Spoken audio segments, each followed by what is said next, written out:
Semenyih terletak di hujung Selangor, menghubungkan negeri itu dengan sempadan Negeri Sembilan, sehingga ramai keliru dengan kedudukan mukim itu yang berada dalam daerah Hulu Langat. Menurut sejarah, Semenyih pada asalnya di bawah pemerintahan Negeri Sembilan, manakala Lukut di bawah pemerintahan Selangor sebelum berlaku perubahan pada zaman pemerintahan Sultan Abdul Samad. Kerana itu, kebanyakan penduduk dalam mukim itu mempunyai kaitan dengan orang Minangkabau yang ramai juga berada dalam Negeri Sembilan. Uniknya, Semenyih meskipun berada di hujung negeri Selangor dan ramai orang beranggapan mukim itu jauh ketinggalan, namun hakikatnya Semenyih sedang pesat membangun dan dalam masa yang sama masih mempunyai kampung tradisi yang kekal berimejkan kehidupan masyarakat desa. Bagi masyarakat Semenyih, pembangunan yang begitu terasa dan sangat pantas sehingga mewujudkan jurang ketara antara kawasan di pekan dan di desa. Ya, pembangunan di kawasan Sungai Macan sampai kemari saya rasa agak lembab sikit sebab ialah kebanyakannya kita kalau lihat rumah-rumah pun masih rumah lama lagi. Yang mana kita lihat kalau rumah yang cantik tu mungkin anak dia dah pencen, baru rumah barulah. Contohnya macam pekan-pekan lama yang ada daripada sini, saya ingat daripada dulu sampai sekarang pun bangunan tu terbiar lama. Bangunan tu seingat saya lah tahun 1930 pun dah ada, tapi terbiar begitu saja, tanpa ada usaha untuk membangunkan. Jadi saya berharaplah benda ni jangan terlepas pandang lah, dia menjadi salah satu tanda dalam Terengganu ni. Kalau boleh benda tu diusahakan, dibangunkan balik, jangan diabaikan menjadi bangunan yang buruk. Apabila anak-anak kita kerja di kampung ni, kerja kilang dengan 1,500, nak beli rumah yang harga 700,000, mampu tak mampu? Jadi ke mana nak pergi anak-anak muda kita kampung ni? Luahan penduduk di kampung Pasir Baru dan Beranang itu merujuk kepada pembangunan tidak seimbang yang mana begitu banyak projek perumahan mega yang mengubah landscape Semenyih, sedangkan di pedalaman pembangunan belum terasa. Namun bagi ahli Parlimen Hulu Langat yang berhormat Hasanuddin Mohamad Yunus, ada sebab kenapa konsep kampung asal perlu dipelihara. Penduduk asal kampung tu saya percaya tak akan mampu untuk berlawan dengan developer yang ada di sekeliling mereka untuk buat rumah lebih tinggi lagi. Saya rasa bukan itu pertandingan ataupun persaingannya. Yang kita nak latih mereka supaya pembangunan yang ada di keliling ini dengan adanya penduduk-penduduk dan pelancong yang datang di campuran itu nak jadikan kekal identiti Beranang ini sebagai tanah pertanian yang subur, tapi mereka ada kemahiran-kemahiran. Kalau kita kembali tadi tentang Beranang yang terkenal dengan memantai. So kita nak kekalkan identiti itu, ia jadi kawasan penternakan. Kita nak penduduk-penduduk Beranang pertingkatkan kualiti penternakan mereka supaya Beranang yang terkenal pada bulan puasa memantai itu bukan hanya bulan puasa saja. Kita nak di sekeliling Beranang pembekal lembu yang terbaik dan teknik-teknik penternakan yang moden yang akhirnya nanti menjadi pembekal lembu daripada Beranang semuanya yang begitu hebat. Dan kita tak nak hanya mereka melihat pembangunan yang ada keliling mereka dengan begitu kagum dan mereka tak dapat apa-apa.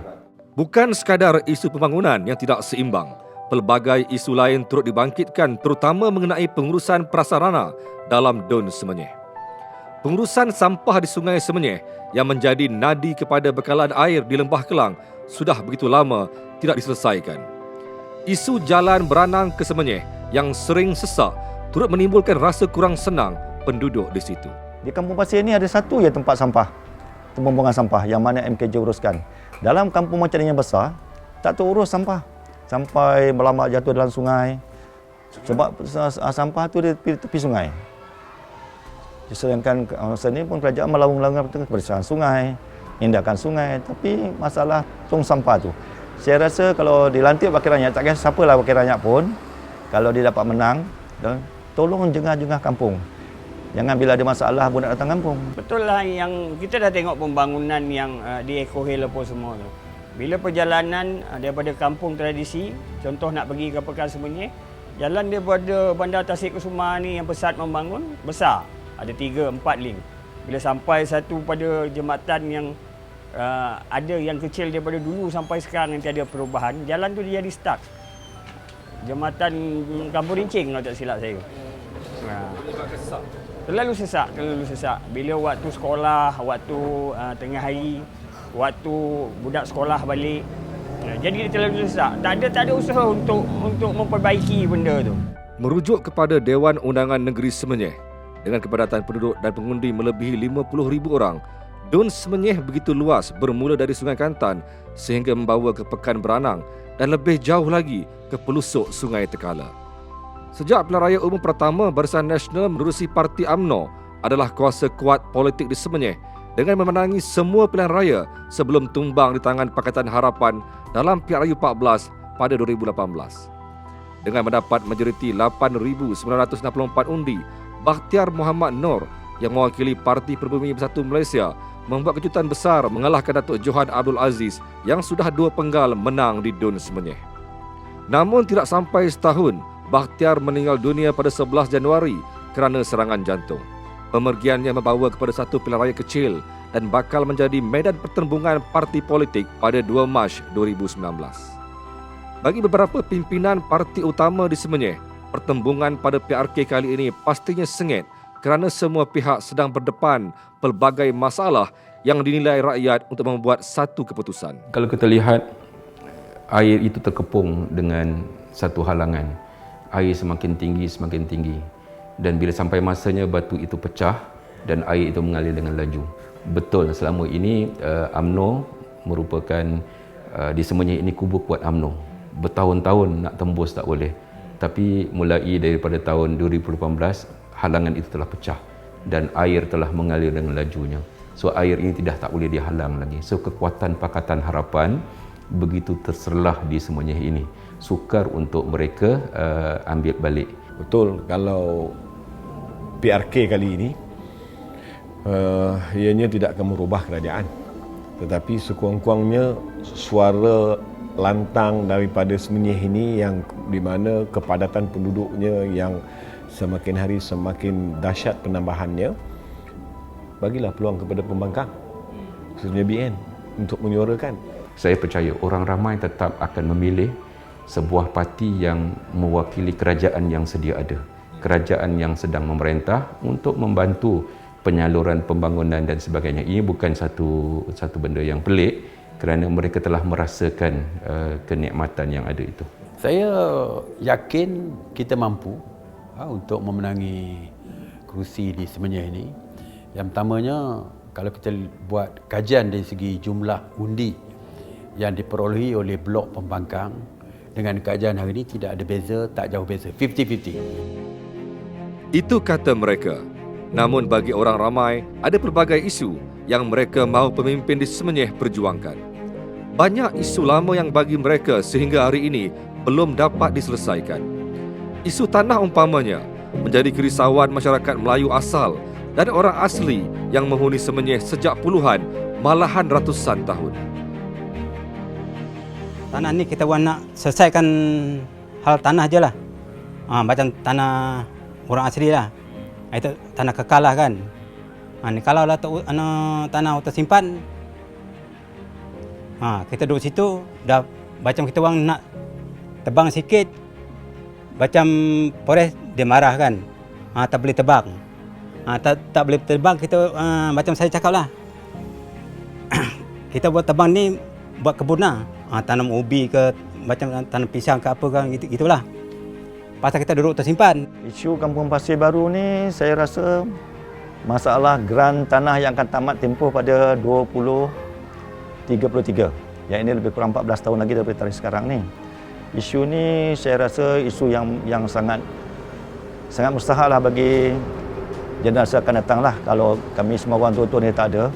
Jadi kalau isu ini tidak dipercepatkan untuk diberi kontrak ataupun 99 tahun lagi, maka saya takut jadi kalau geran ini tidak diperbaharui akan menjadikan nanti masalah yang akan datang lah pada generasi yang akan datang kita.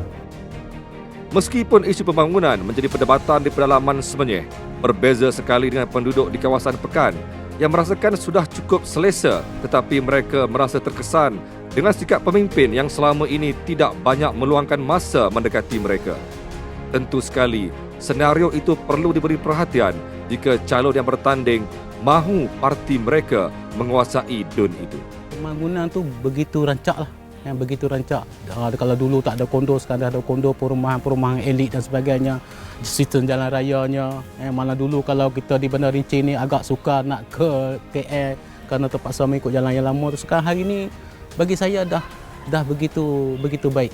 Cuma perhatian pemimpin-pemimpin masyarakat tu agak kurang. Dengan senario semasa politik negara yang sukar diramal, apakah strategi yang perlu digunakan parti bertanding di Dun Semenyih jika mahu menang dalam PRK kali ini? Adakah janji pembangunan atau pemberian dalam tempoh berkempen mampu memberi kelebihan kepada mereka? Apa sebenarnya yang masyarakat Semenyih mahu mereka laksanakan untuk menawan hati mereka? Kalau betul-betul orang memantukan orang asli ni, kita percaya ke dia lah. Kalau tak betul memantukan orang asli, kita tak ikut jugalah. Macam tu. Kalau terus kita minta ni dia bagi, ni bagi, kita pun ikut dia lah kan. Kalau untuk sesuatu parti tu dia nak menang, dia kena memilih kabilah-kabilah ni dan mendekati. Supaya itulah cara kalau dia orang nak menang. Tapi kalau dia orang tak ambil tahu, tak mempedulikan kabilah-kabilah yang ada di dalam Beranang ni, saya menceritakan hal Beranang, untuk dia menang di sini sesolid super macam kerajaan sebelum ni. Dia orang memang menjaga kabilah-kabilah ni. Apabila kabilah-kabilah ni diabaikan, itulah salah satu punca yang saya nampak kekalahan tu terjadi. Dan tak mungkin benda ni dan tak mustahil akan terjadi juga jika kabilah-kabilah ni tak dijaga. Hari ni orang tak tengok sangat parti. Orang nak tengok calon tu. Apa yang dia boleh bagi kepada, apa yang dia boleh sumbang kepada masyarakat. Kalau kita nak tengok, kalau dulu mungkin mungkin orang bersandarkan kepada parti. Hari ni orang tu dah tidak setia dengan parti. Macam kami sini pun, kami tak setia dengan parti. Kami nak pemimpin yang mana boleh membantu kami, mana yang boleh membantu masyarakat, itu yang kami akan pilih. Kami nak anak tempatan. Kami mesti nak anak tempatan. Sebab bukan kata statement itu benar pada dulu lagi, kami nak anak tempatan. Anak tempatan Semenyih sendiri yang menjadi calon untuk berkhidmat di Semenyih ini. Sebab apa? Walaupun susah macam mana pun, bila dia anak tempatan, kami tahu di mana rumah dia. Di mana rumah keluarga dia. Maknanya kami boleh pergi cari dia. Kalau orang luar, di mana kami nak cari mereka?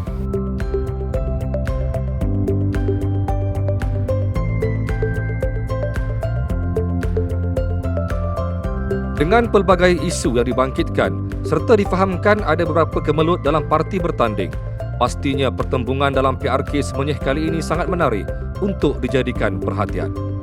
Adakah Pakatan Harapan mampu mempertahankan kursi yang baru tidak sampai setahun disandang, atau mampukah BN merampas kembali kursi tradisi mereka sejak PRU pertama lagi? Debaran pasti terasa. Adakah Sirih akan pulang ke gagang, atau mampukah Jemari yang memegang pena akan terus setia?